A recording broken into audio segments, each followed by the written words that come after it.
बुद्ध ने शिष्यों के सामने एक रस्सी में 3 गांठ लगाई और पूछा कि क्या वही रस्सी है जो गांठ बांधने से पहले थी। बुद्ध की यह कथा बहुत ही प्रचलित है। तो दोस्तों आइए समझते हैं कि इस कहानी का सार क्या है। गौतम बुद्ध की एक प्रचलित कथा के अनुसार एक दिन सुबह सुबह सभी शिष्य बुद्ध के प्रवचन सुनने के लिए एक साथ बैठे हुए थे। कुछ देर बाद बुद्ध अपने साथ एक रस्सी लेकर आए। तथागत के हाथ में रस्सी देखकर सभी शिष्यों को हैरानी हुई। बुद्ध अपने आसन पर बैठे और उन्होंने रस्सी में एक के बाद एक 3 गांठ बांध दी। इसके बाद उन्होंने शिष्यों से पूछा कि क्या वही रस्सी है जो गांठ बांधने से पहले थी।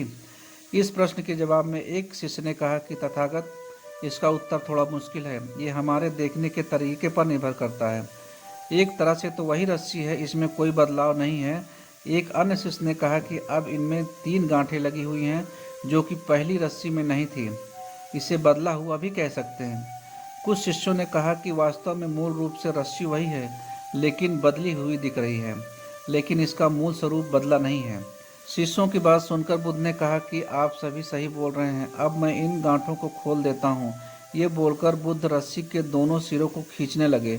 बुद्ध ने पूछा कि क्या इस प्रकार रस्सी की गांठें खुल जाएंगी। सभी शिष्यों ने कहा, नहीं, ऐसा करने से तो गांठें और ज़्यादा कस जाएंगी, इन्हें खोलना और भी मुश्किल हो जाएगा।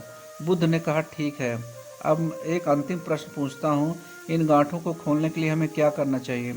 शिष्यों ने कहा कि हमें इन गांठ को ध्यान से देखना होगा, जिससे हम जान सकें कि इन्हें कैसे लगाया गया है। इसके बाद हम गांठें आसानी से खोल सकते हैं। बुद्ध इस जवाब से संतुष्ट हो गए और उन्होंने कहा कि ये सही बात है। हम परेशानियों में फंसे रहते हैं और बिना कारण जाने ही उनका हल खोजने लगते हैं, जबकि हमें पहले समस्याओं के मूल को समझना चाहिए। जब हम समस्याओं की वजह समझ जाएंगे तो उन्हें सुलझाना बहुत ही आसान हो जाता है।